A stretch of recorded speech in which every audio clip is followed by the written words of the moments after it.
ways we can't predict. I want to turn from stablecoins and briefly discuss decentralization and market structure. I'm pleased to see the subcommittee propose that the SEC and the CFTC work together on these issues. I've recommended joint approaches for years now. The challenge with the term decentralization and DeFi is that they're used to describe a lot of things that aren't that decentralized or that still have elements of human control and discretion. So we need to make sure key regulatory objectives like consumer protection are achieved even if in a different manner. Decentralization is also not a good criteria for distinguishing securities from commodities. And for these and other reasons, I'm strongly opposed to the FIT21 Act. It's complex, it will generate more confusion than clarity, and could undermine our capital markets. And you know, it's snowing outside. There's often a lot of snow in this room about this issue because the notion of security versus commodity, and people say, well, a digital token can never be a security if it's not part of an investment contract. Well, if I have a digital token that represents a share of GM stock, that's a security, regardless of, you know, how it's sold or transferred.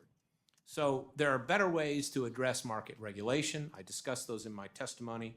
Thank you, and I'm happy to take your questions. Thank you very much. We'll now turn to member questions. The chair recognizes himself for 5 minutes for the purpose of asking questions. Last week during a press conference with Chairman Hill, Thompson, Scott, and Bozeman, the White House's AI and crypto czar David Sachs said the administration's committed to working with Congress on a market structure and stablecoin framework.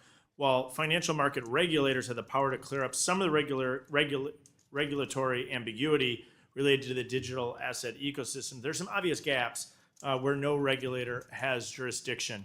I want to start with you, Mr. Garrison. We'll kind of jump around, just a little rapid fire to stage set here. Can you help me describe some of those gaps and explain how the ecosystem's been impacted by them? For example, is the crypto spot market lack a clear federal regulator? Yes, it does lack. And is there a regulatory framework for stablecoin and stablecoin issuers? There is not. And is DeFi even contemplated by existing law? It is not. And the ambiguous legal classification of digital assets, is a security, is a commodity? That's an open question. Correct. Okay, so then, Mr. Garrison, in your view, what would be the outcome to the digital asset ecosystem if Congress cannot get these gaps filled? Will companies move offshore to jurisdictions with regulatory certainty or because of possible enforcement actions? Yes, I think we see that today. And would you agree with that, Mr. Kim? Absolutely, Chairman. We're seeing a lot of American businesses moving offshore due to the lack of clarity in the United States. And you see the same thing, Mr. Yaham? Absolutely. Regulatory clarity drives investment and growth for businesses like ours. Would you foresee the U.S. having to import regulatory standards and market practices from other countries if the United States fails to act, Mr. Garrison? Yes, that is a likely outcome. And do you think we're already lagging behind in this space today? Yes, other jurisdictions, including the European Union, United Arab Emirates, and Hong Kong are further ahead. And I want to come back to you with there being no standards in the U.S. for some of these crypto companies. Consumers who are trying to vet different projects, different tokens, how is that altering the market with a lack of regulatory clarity in the United States? There's a lack of consistency in the types of disclosures that are provided and how. There's a lack of consistency in the protections that are provided to persons engaging in digital asset trading.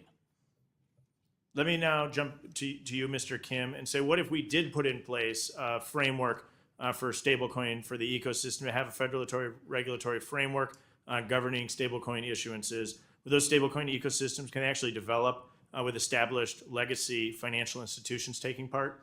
Absolutely, Chairman. A comprehensive stablecoin framework will provide certainty and clarity to the industry, allow for U.S. innovation and leadership, and most importantly, protect consumers and investors by giving them various standards and requirements to best protect customers as well. Mr. Fernandez de Ponte, would you agree with that? I will. It's a strange circumstance that today the majority of dollar-denominated stablecoins are actually issued outside of the U.S., and there are many jurisdictions that are moving faster in that space. Clarity on the regime in the U.S. would enable American issuers to compete, accelerate financial innovation for the benefit of American businesses and consumers. And if we provided that regulatory standards for stablecoins, we would be eliminating a major gap in the ecosystem. Is that accurate? It is, yes. Okay, so let me continue on. I'm going to come back to you, Mr. Yaham. How do you envision the digital asset ecosystem will change if federal regulatory framework for digital asset market structure were enacted by Congress? Well, I think in the first instance, it will allow businesses to plan and invest. It will drive consistency. I think it's also important to keep the international landscape in view. Other jurisdictions have moved forward.